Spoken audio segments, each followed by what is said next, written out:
तर नमस्कार भावांनो, आज आपण बनवणार आहे मिसळ पाव.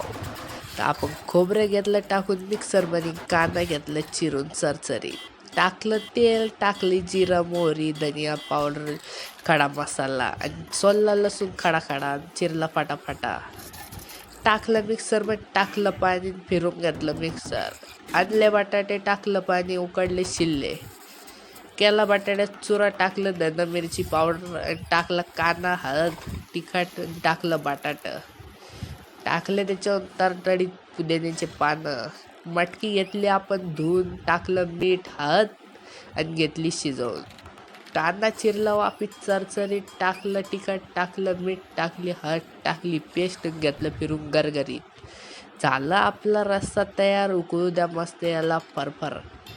पहा बरं का आपली मिसळ कशी झाली.